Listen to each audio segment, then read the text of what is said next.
It's 9 p.m. You told yourself you'd read, or go for a walk, or finally start that thing you keep putting off. Instead, you're lying in bed, scrolling through nothing, watching videos you won't remember tomorrow. And somewhere underneath it, there's this quiet, sinking feeling. Not quite guilt, more like disappointment, like you let yourself down again. If that sounds familiar, I want you to know something right now. This isn't a discipline problem. It's not that you're lazy or weak-willed. It's that nobody ever taught you what to actually do with the hours after work. So stick with me for the next few minutes, because by the end of this, you're going to know exactly how to take your evenings back, starting tonight. Here's the thing nobody tells you about evenings.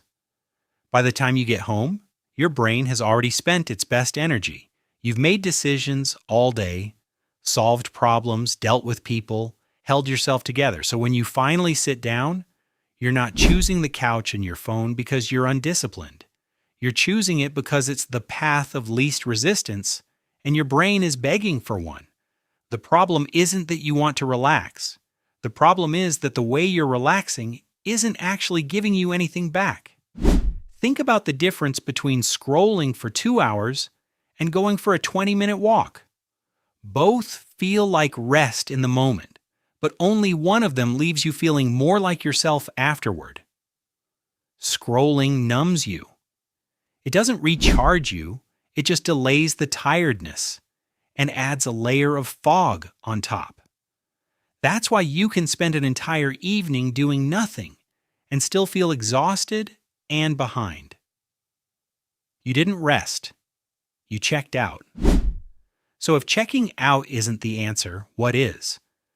This is where most advice gets it wrong. Most people tell you to build some elaborate evening routine with 10 steps, journaling, cold showers, reading 40 pages, meditating all before bed. And maybe that works for some people. But if you're someone who already feels drained by 7 p.m., adding a long list of demands on yourself is just going to make you avoid the whole thing entirely. The real fix isn't doing more.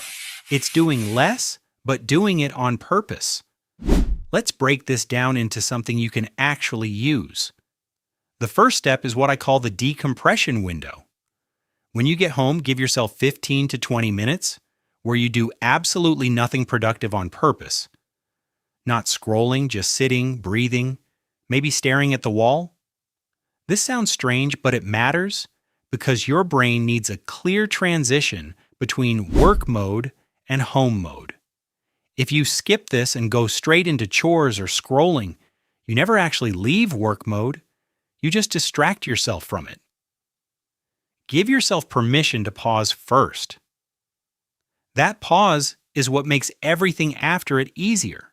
The second step is picking one evening anchor, not 5 habits.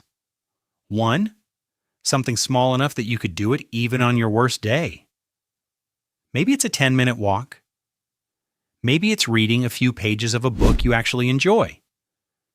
Maybe it's stretching while a song you like is playing. The point isn't the activity itself. It's that doing it tells your brain, I'm someone who follows through. That feeling is what you've been missing, not the activity. You don't feel bad in the evenings because you didn't read a book. You feel bad because you keep proving to yourself that your intentions don't matter. One small anchor, done consistently, rebuilds that trust with yourself. The third step is the one most people skip, and it's probably the most important. You have to lower the bar on what counts as a win. If your definition of a good evening requires you to be productive, social, healthy, and inspired all at once, you're going to lose most nights before they even start. Instead, ask yourself one question before bed. Did I do one thing today that future me will thank me for? That's it. Not 10 things. 1. Some nights that's exercise. Some nights it's just going to bed on time instead of doom scrolling till 1 a.m. Some nights it's having an honest conversation you'd normally avoid.